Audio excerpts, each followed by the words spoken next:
I love Baptist history, and so I was really excited to read this book, The Gospel Heritage of Georgia Baptists, by Kirk Smith and Brandon Smith. The two guys collaborated on the book. They have the same last name, no relation.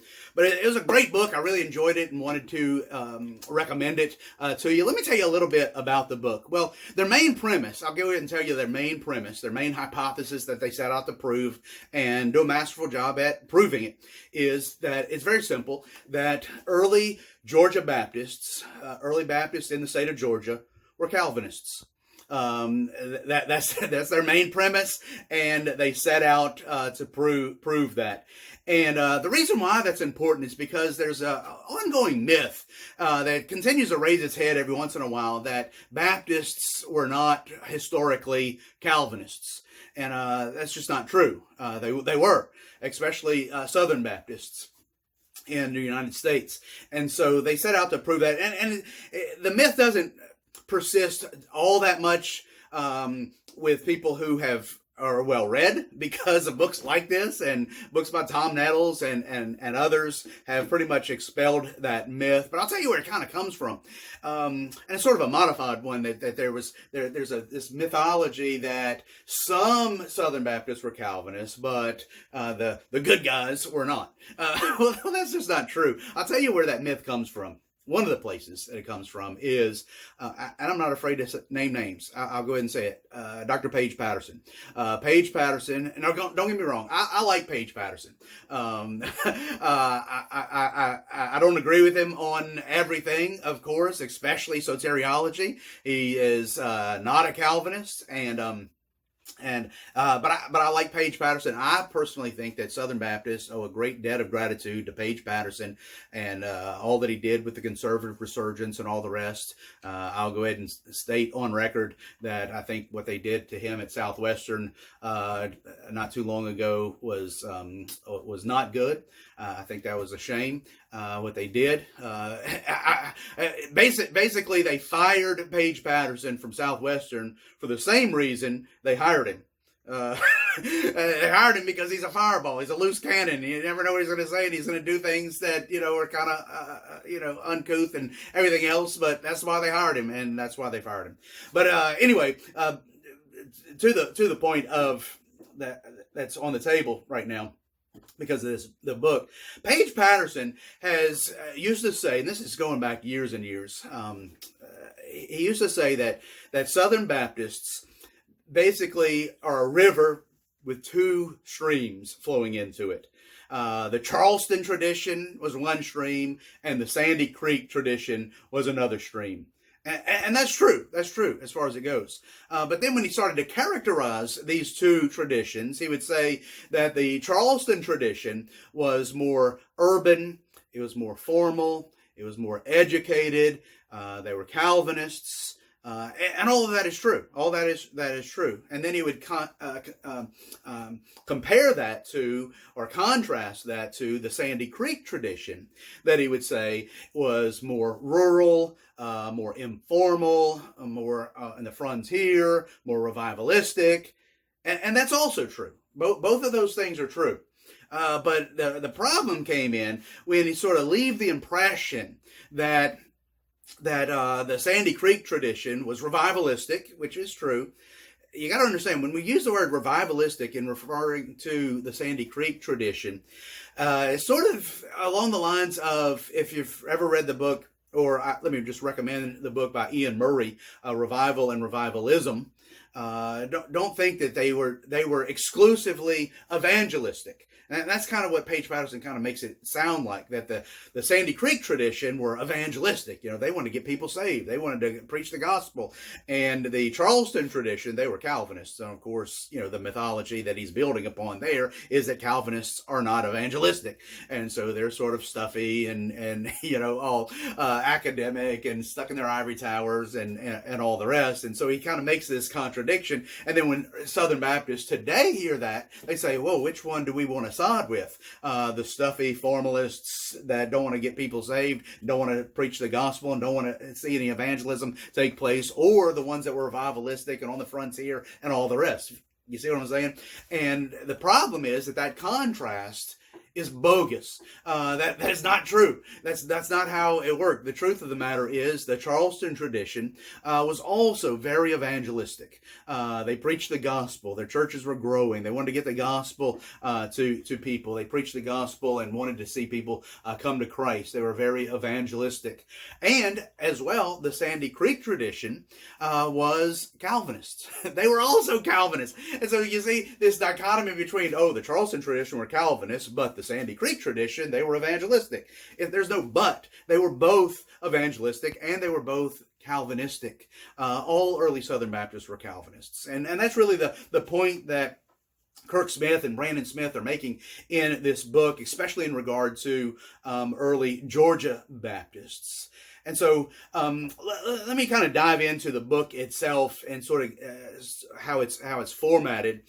First, there's a forward by my good friend Earl Blackburn. Earl Blackburn did the forward for these guys and did a great job. I love Brother Earl. And then there's a forward by Dr. Tom Nettles, which is excellent. And they're really building upon Tom Nettles' work. Dr. Nettles has really been the one that exploded the myth that early Southern Baptists were not Calvinists. He did years ago, did the early research, the original research or the primary source research, and looked at all the churches and individuals and associations that were part of the early Southern Baptist Convention that met there in Augusta, Georgia in 1845. And every one of them were coming from churches and associations that held to Calvinistic beliefs. And so every single one of them, he looked at every one of them. And so early Southern Baptists were Calvinists without question. And Dr. Tom Nettles has made that very clear. And so it was great to have him do the foreword to this book that has the same major point, but with specific focusing on early Georgia Baptists. And speaking of Dr. Tom Nettles, I need to get something off my chest, and this is my YouTube channel, so I guess I could do that. I love Dr. Nettles. He has helped me tremendously in his writings and reading over the years, going back probably close to 25 years or so ago when I started reading stuff that he was writing. I've met him several times. Never spent a lot of time with him, but met him several times. He's spoken at our Deep South Founders Conference that I'm on the board of, and I'll mention a little bit more about the Deep South Founders Conference in just a minute. But a couple of years ago, he spoke, and I was talking to Dr. Nettles, and I said something. You ever say something stupid? I don't know about everybody. I always do. I'll say something, and as soon as it comes out of my mouth, I'm like, that was a dumb thing to say. And then it'd be awkward to say, to kind of back up. But this is what happened. I was talking to Dr. Nettles, and I was, me meeting Dr. Nettles is like meeting a rock star. He's a rock star to me because I love Baptist history so much. And so this Baptist historian, Dr. Nettles, and I'm telling him how much he's meant to me over the years, reading his material and everything. And I made this statement. I said, I've read everything that you've ever written. Which is not true. That nobody has read everything that Dr. Nettles has written. The guy writes probably every day. Now, it is true I've read every one of his major books, where that he has written the book. But he has written, who knows, probably hundreds of chapters in other books, forwards to books like this, not to mention articles and everything. Nobody's read all of that. He probably hadn't even read everything he's written. No, I'm just kidding. But nobody's read everything that Dr. Nettles has written. The guy produces a lot of material. And so I said it, and as soon as I said it, I'm like, that was a stupid thing to say. But then it would have been awkward to back up. So anyway, I'm putting it in this YouTube video. You can forward past it, too late. But Dr. Nettles wrote the forward to the Gospel Heritage of Georgia Baptist, great thing. And so then the major content of the book, let me quickly tell this. I don't want this YouTube video to go on too long, but the Kirk Smith has a few chapters, 3 chapters, on biographical sketches of a few guys from early Georgia Baptist life, namely Daniel Marshall, Abraham Marshall, and Jesse Mercer. And so he has 3 chapters on each of these 3 men. And they're basically biographical / theological sketches of them. So he tells a little bit about their history and everything, but primarily on their theology, and focusing in primarily on the fact that they were Calvinists. And so he references their sermons, newspaper articles at the time that they wrote, confessions that they were a part of in their associations, circular letters, and all the rest, really digging into the primary source material for these three individuals. It's very similar to what Kirk did at our Deep South Founders Conference just this past year, Kirk Smith's on the board with us. Full disclosure, he's on the board with us and one of our newest board members for the Deep South Founders Conference, and we are glad to have him on board. But he preached one of the 8 sermons that we had this past January 2022. And he did something very similar to the 3 chapters in the book, but dealing with P.H. Mell. And so if you'd like to get that, you can, I'll try to remember to put a link in the description of this video, and you can link to our Deep South Founders website, where you'll find under the conference for 2022 a video, and you can download the audio or either way. And what Kirk did on P.H. Mell, but basically doing a biographical sketch and theological sketch of P.H. Mell's holding to the doctrines of grace, total depravity, unconditional election, limited atonement, irresistible grace, perseverance of the saints. And so he proves that P.H. Mell, without question, was a Calvinist, as well as the ones in this book, which was Abraham Marshall, Daniel Marshall, and Jesse Mercer. And then the next section of the book is by Brandon Smith. And what Brandon does is he comes at it a little bit different angle, where Kirk Smith is coming at it from the personalities and looking at all the doctrines of grace in these individuals. What Brandon does is takes a chapter for each one of the doctrines of grace, the 5 points of Calvinism, and he shows how early Georgia Baptists held to each of these points, doing the very similar thing.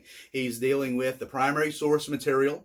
He doesn't quote, there's a lot of footnotes, and you can tell both these guys spent a lot of time in the Mercer University Library, if you know what I mean. They're citing things or on microfilm. There's no other way to get this old material other than microfilm and stuff like that, and showing how these guys held to the doctrines of grace. So he has those 5 chapters, and he kind of lays them out in a very interesting way, and I don't think this is unique to Brandon Smith, but he starts out by looking what did man do? What has man done? And that's, of course, the doctrine of total depravity. And then the next chapter is what has the Father done? And that's the chapter on unconditional election. And then what has the Son done? And that is the chapter on limited atonement or particular atonement, particular redemption, however you want to word that. And then what is the Spirit done? And that's, of course, the chapter on irresistible grace or effectual calling, whatever you want to call that one. And then the last one is what have the saints done, or what are the saints doing, I guess, is on the perseverance of the saints. And so he looks at all of these resources, studying, finding the circular letters that they would have been publishing in their associations, and different doctrinal statements that associations made over the years. And some of that primary source material then is in the appendix, several appendix. I can't remember how many, 4 or 5 different appendix in the book of some of that primary source material. And that's what I love. I love reading primary source material. A lot of my friends know that I love Baptist history, and then they'll say, have you read this book? And it's a Baptist history book, and they're surprised that I say, no, I haven't, because I haven't read a lot of modern history books, several, Tom Nettles books and several others, but what I really love doing is going back and reading the primary sources, reading what these guys actually wrote in their time period, and then biographies that were written not 100 years later, but in their day. Because back in the 1800s, it was very popular to write a biography of a guy shortly after he died, and they would kind of collect some of his sermons and write a biographical sketch of him and some of his writings. And you can get things like from James Boyce and John Broadus and Mercer and several of them in the 1800s. Well, I think Mercer is 1700s, but you get what I'm saying. And so I love reading those primary source materials. And so I like the fact that Kirk Smith and Brandon Smith really dug into those primary source materials, proving really without question that early Georgia Baptists were Calvinistic, and then there's a little bit of a polemic there, or an encouragement, I should say, of that we need to stand on the shoulders of these men and not be embarrassed by that. That was a point that Kirk Smith really hammered home at our Deep South Founders Conference, that we don't need to shrink back at all, but explain what the doctrines of grace are, what we believe about salvation, how salvation works, how the gospel takes effect in the human heart, and how God is glorifying himself through that. So it's a great book. I'll go ahead and cut it off here because I don't want this video to be too long, because I want you to get off of YouTube and go read a book. And a great one would be The Gospel Heritage of Georgia Baptists by Kirk Smith and Brandon Smith.